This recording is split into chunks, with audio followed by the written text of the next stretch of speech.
काय सांगाल आज एवढा मताधिक्याने तुमची प्रत्येक पिढी आघाडी आहे, काय सांगाल? नाही, लोकांचा आशीर्वाद आहे आणि नेत्यांचा विश्वास आहे. मला वाटतं त्याच्यामुळेच हे शक्य झालं. भाऊ दोघं विजयाचं श्रेय आपण कोणाला देणार आहात? काय सांगाल? विजयाचं श्रेय कोणाला देणार? विजयाचं श्रेय कोणाला देणार आहात? मला उमेदवारी दिलेल्या नेत्यांच्या पासून तर सर्वसामान्य जनतेने जे मतदान केलं ते सर्व विजयाचे श्रेयदार आहे. विलासांना विलासांना काय वाटतंय? काय सांगणार? महानगर प्रमुख म्हणून आपलं पहिलं यश आहे, यामध्ये मोठं यश म्हणावं लागेल ठाकरे गटासाठी हे. नक्कीच गेल्या 2.5 वर्षापासून ज्या काही गद्दाराने राजकारणाचा चिखल केला होता आणि त्यानंतर खऱ्या अर्थानं या महाराष्ट्रातील जनतेला एक उद्धव साहेबांच्या बाजूने एक चांगल्या भावना त्या ठिकाणी तयार झाल्या होत्या. परंतु या 2.5 वर्षामध्ये या गद्दार लोकांनी ज्यांना शिवसेनेने मोठं केलं, शिवसैनिकांनी मोठं केलं, त्यांनीच त्या ठिकाणी गद्दारी दाखवून दिली. परंतु त्यांना धडा शिकवण्याची खऱ्या अर्थानं ती वेळ, आम्ही वेळेची वाट बघत होतो.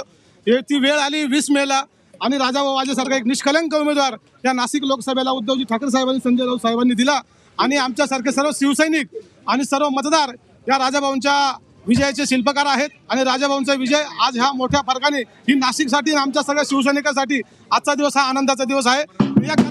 इडून पुढच्या या सगळ्या निवडणुकांमध्ये तुम्हाला गद्दार विरुद्ध खुद्दार अशीच लढाई दिसेल. येणाऱ्या प्रत्येक निवडणुकीमध्ये जे काही राहिलेले गद्दार आहेत त्यांना आम्ही त्यांचा धडा शिकवला राहणार.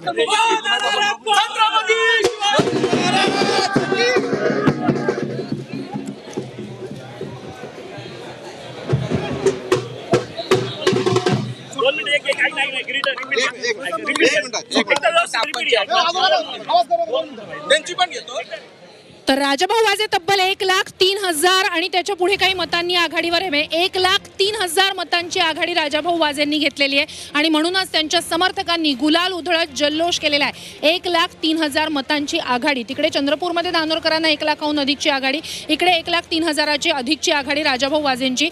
इकडे खरं तर तिरंगी लढत होती, मात्र राजाभाऊ वाजेंनी 1,00,000ची आघाडी घेतलेली आहे.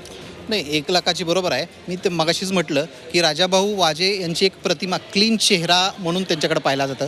दुसरी गोष्ट, महायुतीमध्ये मग राष्ट्रवादी काँग्रेस, शरद पवार गट असेल किंवा काँग्रेस असेल, एक दिलानं काम केलं त्यांनी. आणि विशेष म्हणजे खूप आधी राजाभाऊ वाजे यांची उमेदवारी ठाकरे गटानं जाहीर केली होती, त्यामुळं प्रत्येक गावामध्ये ते पोचले. म्हणजे एक महत्त्वाचा मुद्दा, शांतिगिरी महाराज उभं राहणं आणि मग त्याचा फटका महायुतीच्या उमेदवाराला बसला किंवा तिकडे त्यांनी मतं खाल्ली असं नाही. शांतिगिरी महाराजांनीही मतं खाल्ली असेल, ते हिंदुत्ववादी विचारसरणीचे आहेत बऱ्यापैकी, तर त्याच्यामुळं त्यांची मतं जी पडलेली आहेत ती मतं ही गोडसेंनाच पडू शकली असती, त्याचाही फटका बसला असेल. परंतु गोडसेंना महायुतीतली गटबाजी. महत्त्वाची अपडेट हाती येते.